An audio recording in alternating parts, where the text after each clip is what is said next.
Welkom terug, 14:47 en so hardloop die tyd met ons weg. Nou so 10 minute oor en ek gaan so vinnig oor die ekonomiese kant gesels wat ek raak gelees het. Die eerste verslag is natuurlik 'n verslag wat jy ook in die plaaslike koerante kon sien waar ons gesels het oor hoe gaan dit met die ekonomie van die tuinroete. Nou tuinroete in die Karoo, die groter Karoo, dit sluit die hele Hessequa streek in en ook die klein Karoo Kannaland. En in opsomming vinnig het ons gesien dat die ekonomie van die Suid-Kaap of die Edenstreek soos ons hom geken het, nou die tuinroete, die Garden Route, het vanaf 2016 tot by 2020 gemiddeld met 3,8% per jaar gegroei. En hierdie groei in ons streek was inderdaad amper die hoogste in die Wes-Kaap, selfs in mate hoër as die van Kaapstad. So die groei moontlikhede in tuinroete is definitief daar en ons het gesien gebeur ook vanaf 2016 tot en met 2020. Maar die hele COVID-pandemie het die Suid-Kaap geweldig, of die Garden Route, die tuinroete baie hard getref. En ons sien daar is 'n groei afname in 2020 in die COVID-jaar van 2,5%. En ons kan dit duidelik sien wat die impak is met hierdie negativiteit in ons groei.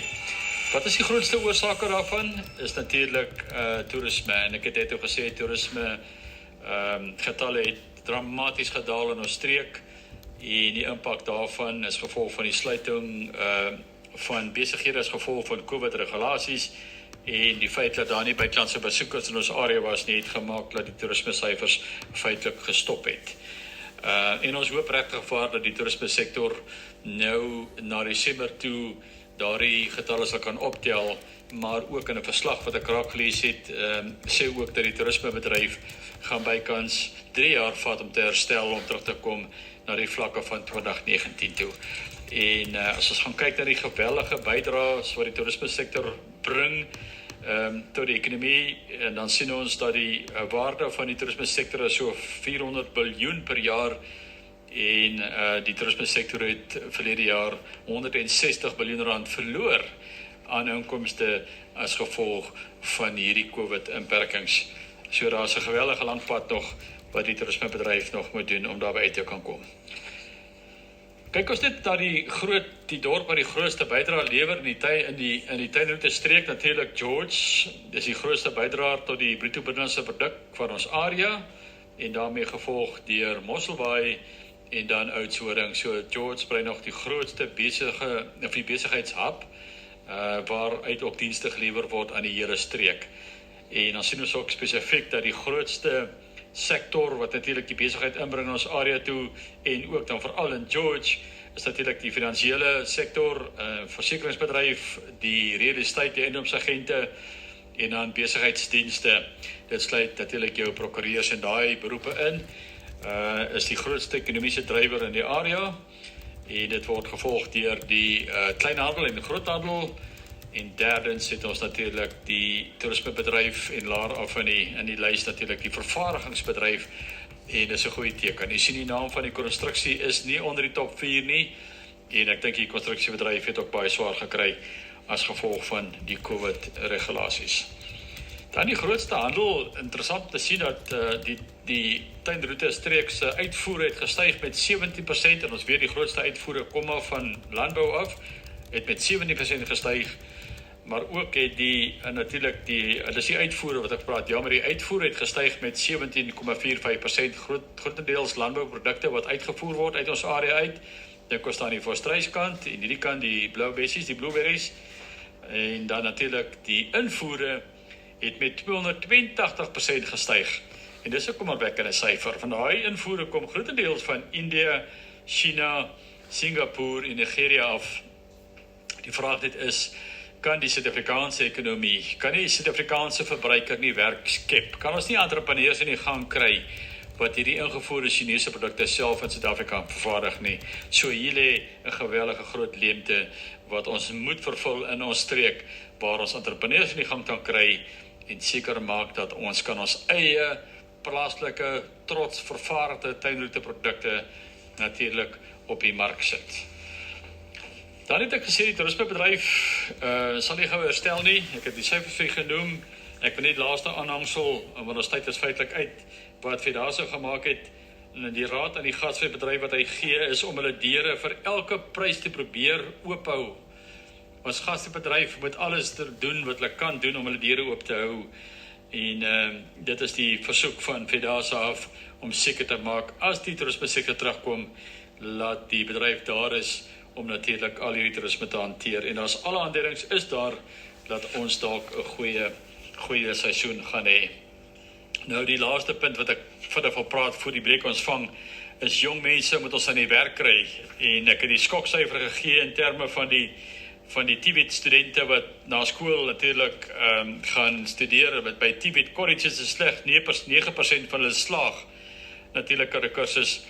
En die grootste uitdaging wat minister Blyton Nzimande sê, is dat ons tegniese vaardighede natuurlik saam met die teoretiese klasse moet saambring. Ons moet vir die studente kans gee om interne opleiding te gaan kry in besighede waar hulle vaardighede kan optel, en dan moet ons ook die besigheidssektor kry om dan hulle behoeftes natuurlik in lyn te bring met die studiemateriaal wat vir studente aangebied word. So as 'n student klaar is, moet hy kan tegniese vaardighede het opgedoen het in 'n besigheid, en dan sê hulle daar is as hy kan werk, kan ons tot 82% van ons jong mense natuurlik van werk voorsien. So, ons moet die mense aan die werk kry. Studente moet in diensopleiding ontvang en waarskynlik deeltyds studeer, of hulle moet erns maak met hulle studies en ook internskappe aanvaar by besighede om natuurlik hierdie praktiese ervaring te kan kry.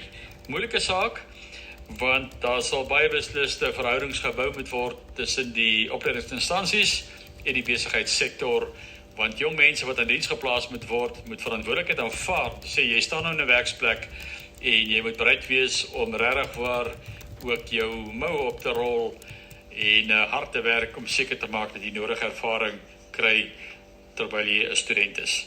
En natuurlik die groot ander twee punte wat ons dan kyk is die hervorming van die hele SETA-stelsel.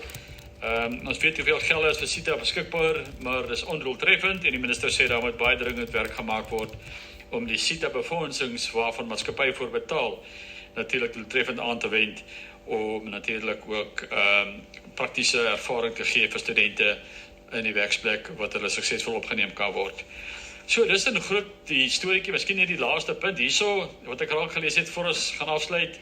Hulle sê die jong mense tussen 18 en 35 jaar, ons jong mense sukkel die meeste om hulle skuld terug te betaal. Onthou, tydens COVID was daar verskeie geleenthede waar lenings opgeneem kan word om natuurlik in die gang te hou, en ek dink aan ons jong mense, jong gesinne, huis gekoop het, pas motor gekoop het, van hulle werk verloor het of helfte salaris ontvang het en noodwendig op kredietkaarte moes leef en sekerlas van goed doen. En die navorsing wat Alexander Forbes gedoen het gesien dat die hoogste groep van agterstallige skuld lê by die jong millennials. Dis nou 'n ouderdom tussen 18 en 35 jaar. En 14% van daardie sektor is agterstallig met die terugbetaling van hulle skuld. Nog 'n kommerwekkende syfer, veral met ons jong mense wat met soegens weet om elke dag se brood en die kinders in die skool te kry en soort las van goed. En dan maak jy verslag ook melding van die spaarkultuur wat feitelik weggeval het en toe doen 'n beroep, maar ek meen, hoe kan 'n mens spaar as jy nie eens behoorlike geld het om jou gesin in die gang te kan hou nie? Maar ons sal so gou as moontlik moet terugkom na 'n normale situasie waar ons dan weer in die spaarkultuur kan kom, want ons kan nie wag tot ons 60 is en dink ons gaan genoeg spaar tot en met 65 toe om af te tree nie. Dit werk nie so nie.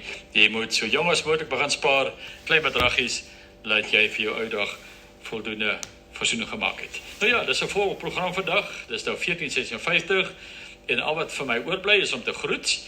Ek gaan die vanmiddag groet met 3 woorde. Ek het nie gesê aanvanklik van COVID statistieke nie, maar vanmiddag wil ek vir u vra en vir u sê, jy moet negatief getoets word al die pad. Bly uit die sirkel uit waar COVID natuurlik vir u aangesteek kan word. I mean, toets negatief. Absoluut. Die tweede punt, bly positief. Ons kan nie negatief raak in Suid-Afrika nie. Ons moet positief bly en ons moet vorentoe gaan. En die derde belangrike punt, kry asseblief jou inenting. Ons groet tot volgende week. Totsiens.